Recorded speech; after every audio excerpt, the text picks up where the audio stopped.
여러분 안녕하십니까? 대전에서 오미크론 두 번째 확진자가 나왔는데 해외 입국자인 이전과 달리 이번에 국내 접촉으로 드러났습니다. 유성구 거주 23살 여성으로 지난 19일 광주에서 감염됐으며 20일 오전 고속버스를 이용해 대전에 도착한 뒤 숙소까지는 택시를 이용한 것으로 파악됐습니다. 당국은 택시기사 등 추가 접촉자를 조사 중으로 숙소의 직장 동료들도 조사했지만 모두 음성으로 나왔습니다. 다만 이 여성이 22일 오후 대전의 한 서점과 카페를 방문해 정밀 역학조사가 진행 중입니다. 대전에선 교회와 교인 자녀가 다니는 학원 등으로 전파가 이어져 다시 두 자릿수인 104명의 확진자가 나왔으며 충남에선 천안에서 깜깜이 확진자가 속출해 44명이 확진됐습니다. 전국이 꽁꽁 언 가운데 성탄절 어떻게 보내셨습니까? 성당과 교회에선 2년 만에 대면으로 미사와 예배가 열렸고 한파특보가 발효되는 가운데도 코로나 방역 최전선은 바빴습니다. 어젯밤 세종의 한 지구대에선 이름 모를 산타도 몰래 찾아와 경찰관들을 미소 짓게 했습니다. 이재공 기자입니다.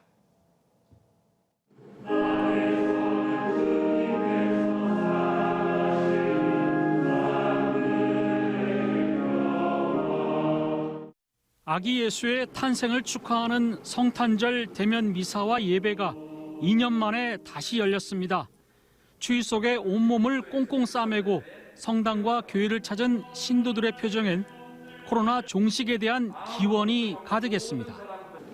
프란치스코 교황은 소박하고 겸손한 삶 속에 작은 것을 재발견하고 소중히 여길 것을 부탁했습니다. 비슷한 시각 임시선별검사소에선 체감온도 영하 10도가 넘는 한파 속에 긴 줄이 늘어섰습니다. 성탄절에도 가족과 함께하지 못한 의료진들은 경무 속에 매서운 칼바람까지 견뎌야 했습니다. 오늘 유독 바람도 많이 불고 해서 손발이 시렵습니다. 그래도 시민들이 안전하게 PCR 검사 받을 수 있도록 지금 최대한 차질 없이 잘 하려고 하고 있습니다. 의료진들은 추위에 떨면서도 검사를 기다리는 아이들의 눈을 보며 방역의 최전선에서 사명감으로 버틴다고 말합니다. 어젯밤 9시 40분쯤 세종 남부경찰서 한솔지구대에 산타가 찾아왔습니다. 쑥스러운 듯 문을 열고 슬며시 케이크와 카드를 놓고 간 산타 복장의 청년. 카드엔 시민 행복을 위해 애써 주셔서 고맙다는 내용과 용돈을 모아 샀다는 추신이 담겨 있습니다. 저희도 깜짝 놀랐습니다. 그래도 온 것 같은데 바로 또 가가지고 저희 직원들이 이제 앞으로 나가 보니까 카드하고 이렇게 케이크하고 이렇게 메모장하게 놓고 갔는데 아우 정말 마음이 너무 따뜻해가지고요. 정말 힘이 납니다. 대전과 세종 충남에 한파 경보가 발효된 가운데 휴일인 내일 오전에는 역대급 강추위가 찾아옵니다. 천안은 영하 17도, 대전은 영하 14도, 도내 대부분 지역에서 영하 10도 이하의 한파가 절정을 이룹니다. 서해안 서산과 홍성, 보령 등에는 오늘 밤 늦게부터 새벽 사이 1에서 5cm 눈도 예상됩니다. 올겨울 들어 가장 추운 날씨로 동파와 한랭 질환에 각별한 주의가 당부됩니다. TJB 이재곤입니다. 최근 새로운 물결을 창당한 김동연 대선 후보가 TJB 스튜디오에서 지역 민방과의 특별 대담을 가졌습니다. 김 후보는 기득권을 깨고 균형 발전을 통해 기회의 공화국으로 만들겠다고 밝혔습니다. 제3지대 연대론에 대해 끝까지 완주하겠다고 강조했습니다. 서울방송센터 김성민 기자입니다.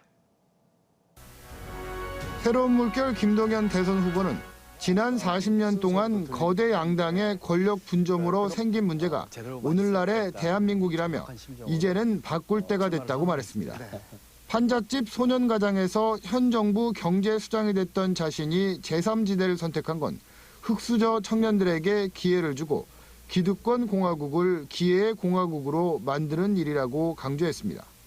계층 이동의 사다리가 끊기고 수저 색깔로 자기 인생이 결정되는 것처럼 생각이 돼버렸거든요. 이걸 깨기 위해서는 기득권 깨야 됩니다.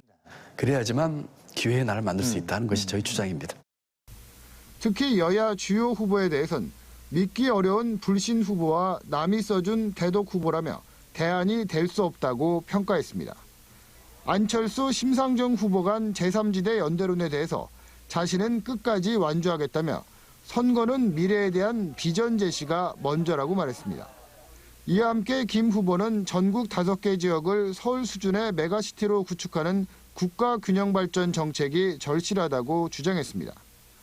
행정 기능을 지방으로 이전하는 역대 정부 정책으론 국가균형발전 정책이 성공할 수 없다며 수도권 기업과 대학, 의료 등을 지방으로 대거 이전해 균형 발전을 이루어야 한다는 겁니다. 정부 기능의 이전뿐만 아니라 경제와 일자리와 산업과 교육과 문화와 의료까지 다 같이 발전하는 그런 지역균형 발전을 하겠다. 또 그런 초광형 그 메가시티가 개발이 되면 인근 중소도시가 그 혜택을 이룰 것이고. 여야 후보들의 50조 원, 100조 원 손실보상 추경에 대해 현실성이 없는 얘기라며 내년 예산을 구조조정해 30조 원을 마련하고 코로나 손실보상률을 100%로 높여야 한다고 말했습니다. 저는 조금 김동연 후보와의 대담은 일요일인 26일 오전 7시 40분부터 1시간 동안 방송됩니다. TJB 김성민입니다. 대전 역세권 개발지구로 입지가 정해진 한국기상산업기술원이 2023년 말까지 직원 134명 중 40%를 이곳으로 옮기고 2025년 말에는 기관 이전과 기상산업 클러스터 조성을 마무리할 방침입니다. 대전시와 동구는 직원 주거시설 확보와 안정적 정착을 위해 적극 지원할 예정입니다.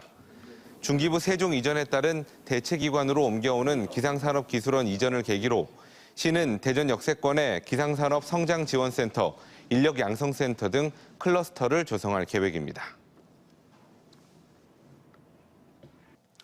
서산시가 군소음 피해 보상법에 따라 20전투비행단 주변 소음 피해 주민 보상을 위한 절차에 들어갔습니다.